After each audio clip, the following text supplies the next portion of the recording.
Itong matandang lalaki ay kumikita ng bilyon-bilyon bawat taon. Ngunit nananatili pa rin siyang parang mahirap dahil ang bilis niyang kumita ng pera. Hindi may hahabol sa bilis ng paggasta ng mga anak niya. 3 anak na pwedeng mamuhay ng marami. Bumubo ng buong buhay ng komportable. Ngunit ang panganay ay gustong patunayan na tulad ng ama ay malakas din siya. At ipinilit na magnegosyo. At bawat proyekto ay mas kakaiba kaysa sa nauna. Tulad ng maglagay ng aircon sa brief. O magbenta ng electric blanket sa Africa. Halos naubos pati brief ng ama niya. Sobrang kalokohan na pati si Wang Guoyu ay mapapailing. Ang ikalawang anak na babae ay moldita at makasarili. Labis ang paggasta, bili ng bili. Kahit lumabas lang kailangan ng red carpet. Puno ng seremonya ang bawat galaw. At nakahanap pa ng love yung umaasa lang sa kanya. Gusto lang niya ang kabataan at lakas ng katawan nito. Hindi niya alam na ang lakas nito ay hinasa kasama ang matalik niyang kaibigan. Ang bunso ay hindi ganoon kalakas gumastos. Ngunit sobrang babero. Ginastos ng ama ang malaking halaga para mag-aral siya ng business management. Pero ang tinapos lang niya ay pambabae. Laging wala sa klase tuwing nagtuturo ang professor. Dahil abala siya sa asawa ng guro. Hindi lang asawa ng guro. Pati 2 anak na babae nito ay hindi pinalampas. Ama, anak na babae. Anak na babae, ikaw natulog ka sa mga anak kong babae. Papatayin kita, sa pagkaparoon ng 3 anak na ganyan. Si Lolo Wang ay hindi na nakatiis. At na-hospital sa ICU sa sobrang inis. Ngunit kahit ganoon, ang 3 anak ay walang pinakitang pagsisisi. At nag-aaway pa rin sa tabi ng kama niya. May gamot ba kayo laban sa katangahan? Kailangan niyo ng kuya ko. Hindi ko kailangan. Mahilig ang kapatid ko sa matatandang babae. May word ba kayo para sa matatanda ang tawa ninyo? Pumunta sa ospital na nakasuot ng 10 sentimetro na takong ikaw pa ang natawa. 40 sentimetro iyon. Bakit hindi ka magsuot ng mas mataas pa? Nakatingin sa 3 anak na walang pag-asa. Naging seryoso ang mukha ni Lolo Wang. Hindi na ito pwedeng magpatuloy. Panahon na para bigyan sila ng leksyon. Kaya makalipas ang 2 buwan, biglang natuklasan ng 3 pasaway na hindi na gumagana ang kanilang mga bank card. At may dumating pang maraming pulis sa bahay. Lahat sila ay armado. Hindi parang bisita na iinom ng tsaa, kundi mukhang sila ang magpapainom ng tsaa. Lumabas si Lolo Wang na may dala pang baril. Agad niyang inutusan na sumama sila. Pabilis na tumakas sa likod na pinto. Nakita nilang nafalak ang kanilang mga mamahaling kotse. Nagtaka ang panganay. Anong nangyayari? Wala nang tanong pa. Tumakbo na tayo. Kung hindi pati tayo malalagay sa lock. Ninakaw ni Lolo Wang ang isang luma at sirang van. Kayon pwede man nang sabihin anong nangyayari. Hindi pa ba malinaw? Hindi maayos ang dalaw ng pera ng kumpanya. Kaya naimbestigahan na tayo. Lahat ng account ay frozen. Kung hindi lang tayo mabilis, nahuli na rin tayo at na-freeze kasama. Pagkatapos ay inutusan ni Lolo Wang ang 3 magkakapatid na ibigay ang mga cellphone. At agad niyang itinapon, dahil baka matrack sila gamit ang mga ito. Pagkatapos ng lahat ng gulong iyon, saka lang naniwala ang 3 anak, na talagang may malaki silang problema. Ngunit hindi nila napansin ang palihim na ngiti ng matanda. Paano nila malalaman na ito pala ay plano ng kanilang ama? Isang maingat na disenyo ng pagbabago para sa kanila. Katapos ng isang araw ng pagtakbo, sa wakas ay nakabalik sila sa lumang bahay ng angkan. Dahil matagal nang walang nakatira, mukha itong luma at nakakatakot. Kung may multo pa, sakto na ang eksena. Buti na lang, may kuryente pa ang bahay. Nakita ang lumang bahay na puno ng sapot ng gagamba. Halos maiyak ang 3 magkakapatid. Tanging ang tusong si Lolo Wang ang natutuwa. Sinabi pa niya ito raw ay bagong lipat. Mag-order daw sila ng sushi para magbiwang. Pero nang kapkapan ng bulsa, walang pera. May pera ba kayo? Dahil wala silang pera, kanya-kanya silang itong tinapay mula pa noong 1982. Sanay si ikalawang anak sa marangyang buhay. Hindi niya matanggap ang ganito. Pero ang panganay at bunso, kumain ng walang reklamo. Medyo nabusog kahit walang inumin. Formal nang nagsimula ang plano ni Lolo Wang. Ngayon pati ang may-ari ng lupa ay wala ng bigas. Kaya kayo na ang may tungkulin na magtaguyod sa pamilya. Anong ibig mong sabihin? Literal ang ibig kong sabihin. Simula bukas. Gamitin ang utak. Magpapayat, no magbuhat ng bato. Kinabukasan ng maaga, ginising ng ama ang 3 anak sa inay ng tanghol at gum. Pinapilit silang lumabas para magtrabaho at kumita. Pinaghirapan kong palakihin kayo mula pagkabata. Ngayon oras na para kayo naman ang mag-alaga sa ama ninyo. Ngunit mula pagkabata sanay sila sa karamyan. Wala silang alam sa pagtatrabaho. Baka nga hindi nila naisulat ang salitang trabaho. Ang panganay lumapit sa mga dati niyang barkada. Kumihiram ng pera para ipagpatuloy ang negosyo. Marating ng tuktok ng buhay. Natawa ang mga kaibigan. Noon kasi mayaman ka. Hindi namin masabing totoo. Ikaw na may utak baboy gusto kang magnegosyo. Ang mga ideya mong iyon. Bukod sa tatay mo. Ni baboy hindi papasok dyan. Ang pangalawa mas lalong hindi maghahanap ng trabaho. Diretsong humiram ng cellphone sa estranghero para tawagan ng nobyo. Sinabing nasa Amerikas siya at abala sa pamimili. Kailangan daw ng oras bago bumalik. Kung ano-ano pa, para lang hindi mabisto. Kwentuhan sila ng ilang oras. Hanggang sa maubos ang load ng cellphone. Mas matindi ang bunso. Diretsong pumunta sa construction site at nakipag-agawa ng pagkain. Hindi trabaho ang tinutukoy. Literal na mangkok ng kanin.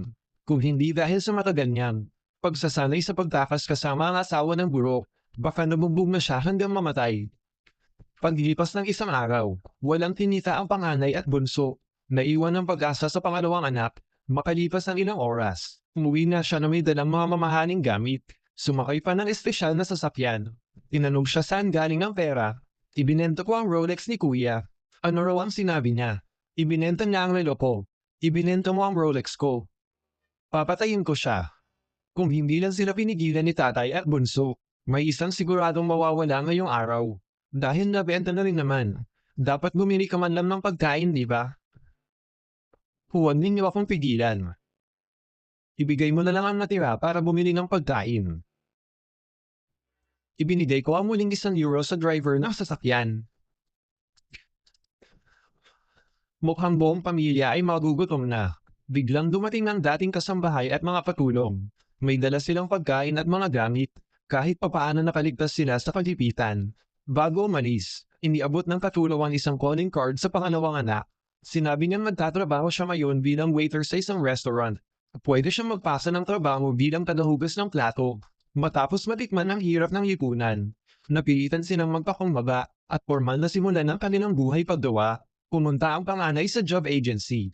Kahit wala siyang diploma at wala ring karanasan, humiling siya ng sahod na 1,000,000 kada taon. Malayang oras sa trabaho, at pati isang sariling sasakyan. Nakabila ng sobrang katawa-tawang hiling. Nakahanap pa rin ng agency ng trabaho para sa kanya. Pero kulang ng ilang zero ang sahod. Nakasakay ang panganay sa kanyang sariling sasakyan. Nagpabalik-balik sa mga kalsada ng Pransya. Dahil baguhan pa siya, sa wakas nakakuha siya ng pasahero. Ngunit inagaw pa ng isang lalaking may dreadlocks. Kahit ang pangalawang anak ay natauhan. Ibinaba ang pagiging prinsesa at pumasok sa restaurant. Nagsimula mula sa pinakamababa, naglinis ng pinggan at nagwalis ng sahig. Kahit kulang siya sa karanasan noong una, laging nababasag ang mga plato at mangkok niya. Tungkol naman sa bunso, muli siyang piniling tumambay lang. Bawal akong umatake sa babae. At hindi rin pwedeng sa lalaki. Kaya magtatambay na lang ako sa bahay. Mayabang pa itong matandang lalaki ay kumikita ng bilyon-bilyon bawat taon. Ngunit nananatili pa rin siyang parang mahirap. Dahil ang bilis niyang kumita ng pera. Hindi may hahabol sa bilis ng paggasta ng mga anak niya.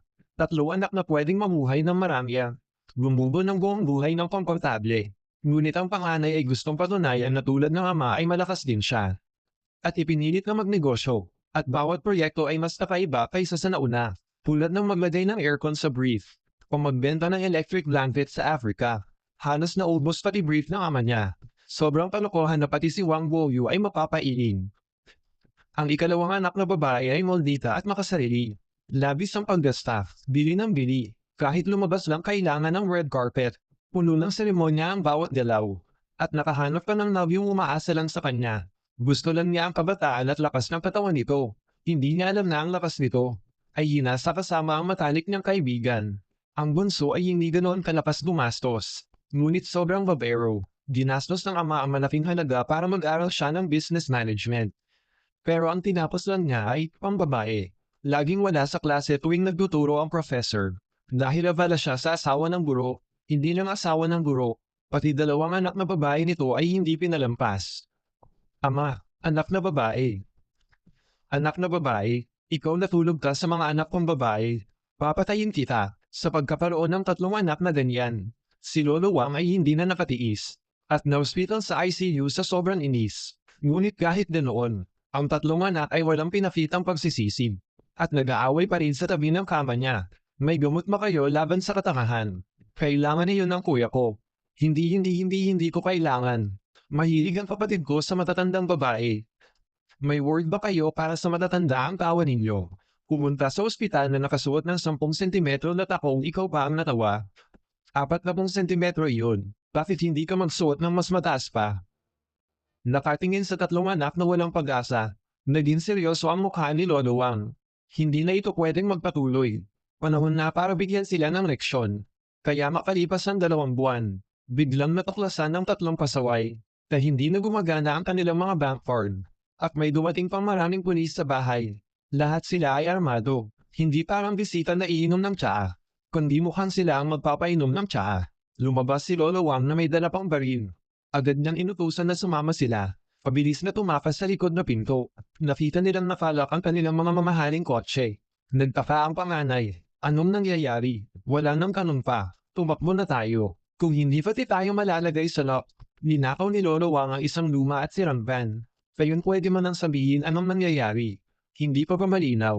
Hindi maayos ang dalaw ng pera ng kumpanya. Kaya naimbestigahan na tayo. Lahat ng account ay frozen. Kung hindi lang tayo mabilis. Nahuli na rin tayo at na-freeze kasama. Pagkatapos ay inutusan ni Lolo Wang ang tatlong magkakapatid na ibigay ang mga cellphone. At agad niyang itinapon, dahil baka matrack sila gamit ang mga ito. Pagkatapos ng lahat ng gulong iyon, saka lang naniwala ang tatlong anak, na talagang may malaki silang problema. Ngunit hindi nila napansin ang palihim na ngiti ng matanda. Paano nila malalaman, na ito pala ay plano ng kanilang ama? Isang maingat na disenyo ng pagbabago para sa kanila. Katapos ng isang araw ng pagtakbo, sa wakas ay nakabalik sila sa lumang bahay ng angkan. Dahil matagal nang walang nakatira, mukha itong luma at nakakatakot. Kung may multo pa, sakto na ang eksena. Buti na lang, may kuryente pa ang bahay. Nakita ang lumang bahay na puno ng sapot ng gagamba. Halos maiyak ang tatlong magkakapatid. Tanging ang dusong si Lolo Wang ang natutuwa. Sinabi pa niya ito raw ay bagong lipat. Mag-order daw sila ng sushi para magbiwang. Pero nang kapkapan ng bulsa, walang pera. May pera ba kayo? Dahil wala silang pera, kanya-kanya silang print itong tinapay mula pa noong 1982. Sanay si ikalawang anak sa marangyang buhay. Hindi niya matanggap ang ganito. Pero ang panganay at bunso, kumain ng walang reklamo. Medyo nabusog kahit walang inumin. Formal nang nagsimula ang plano ni Lolo Wang. Ngayon pati ang may-ari ng lupa ay wala ng bigas. Kaya kayo na ang may tungkulin na magtaguyod sa pamilya. Anong ibig mong sabihin? Literal ang ibig kong sabihin. Simula bukas. Gamitin ang utak.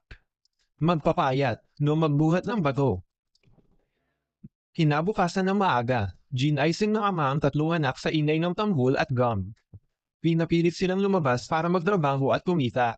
Pinaghirapan kong palakihin kayo mula pagkabata. Ngayon oras na para kayo naman ang mag-alaga sa ama ninyo. Ngunit mula pagkabata sanay sila sa karangyan. Wala silang alam sa pagtatrabaho. Baka nga hindi nila alam isulat ang salitang trabaho. Ang panganay lumapit sa mga dati niyang barkada. Kumihiram ng pera para ipagpatuloy ang negosyo. Marating ng tuktok ng buhay. Natawa ang mga kaibigan. Noon kasi mayaman ka. Hindi namin masabing totoo. Ikaw na may utak baboy gusto kang magnegosyo. Ang mga ideya mong iyon, bukod sa tatay mo, ni baboy hindi papasok dyan. Ang pangalawa mas lalong hindi maghahanap ng trabaho. Diretsong humiram ng cellphone sa estranghero para tawagan ng nobyo. Sinabing nasa Amerikas siya at abala sa pamimili. Kailangan daw ng oras bago bumalik. Kung ano-ano pa, para lang hindi mabisto. Kwentuhan sila ng ilang oras. Hanggang sa maubos ang load ng cellphone. Mas matindi ang bunso, diretsong pumunta sa construction site at nakipag-agawan ng pagkain. Hindi trabaho ang tinutukoy, literal na mangkok ng kanin. Kung hindi dahil sa matagal niyang pagsasanay sa pagtakas kasama ang asawa ng burok, baka nabugbog na siya hanggang mamatay. Paglipas ng isang araw, walang tinita ang panganay at bunso. Naiwan ng pag-asa sa pangalawang anak. Makalipas ang ilang oras, umuwi na siya na may dalang mga mamahaling gamit. Sumakay pa ng espesyal na sasakyan. Tinanong siya saan galing ang pera. Ibinenta ko ang Rolex ni kuya. Ano raw ang sinabi niya? Ibinenta niya ang relo ko. Ibinenta mo ang Rolex ko. Papatayin ko siya. Kung hindi lang sila pinigilan ni tatay at bunso, may isang siguradong mawawala ngayong araw. Dahil nabenta na rin naman. Dapat bumili ka man lang ng pagkain, di ba? Huwag ninyo akong pigilan. Ibigay mo na lang ang natira para bumili ng pagkain. Ibinigay ko ang muling €1 sa driver ng sasakyan. Mukhang buong pamilya ay magugutom na. Biglang dumating ang dating kasambahay at mga patulong. May dala silang pagkain at mga gamit. Kahit papaano nakaligtas sila sa kagipitan. Bago umalis, iniabot ng katulong ang isang calling card sa pangalawang anak. Sinabi niyang magtatrabaho siya ngayon bilang waiter sa isang restaurant. Pwede siyang magpasa ng trabaho bilang tagahugas ng plato. Matapos matikman ang hirap ng lipunan, napilitan silang magpakumbaba at formal na simulan ng kanilang buhay paggawa. Pumunta ang panganay sa job agency. Kahit wala siyang diploma at wala ring karanasan, humiling siya ng sahod na 1,000,000 kada taon. Malayang oras sa trabaho at pati isang sariling sasakyan. Sa kabila ng sobrang katawa-tawang hiling, nakahanap pa rin ang agency ng trabaho para sa kanya. Pero kulang ng ilang zero ang sahod. Nakasakay ang panganay sa kanyang sariling sasakyan. Nagpabalik-balik sa mga kalsada ng Pransya. Dahil baguhan pa siya, sa wakas nakakuha siya ng pasahero. Ngunit inagaw pa ng isang lalaking may dreadlocks. Kahit ang pangalawang anak ay nataungan. Ibinaba ang pagiging prinsesa at pumasok sa restaurant. Nagsimula mula sa pinakamababa, naglinis ng pinggan at nagwalis ng sahig. Kahit kulang siya sa karanasan noong una, laging nababasag ang mga plato at mangkok niya. Tungkol naman sa bunso, muli siyang piniling tumambay lang. Bawal akong umatake sa babae. At hindi rin pwedeng sa lalaki. Kaya magtatambay na lang ako sa bahay. Mayabang pa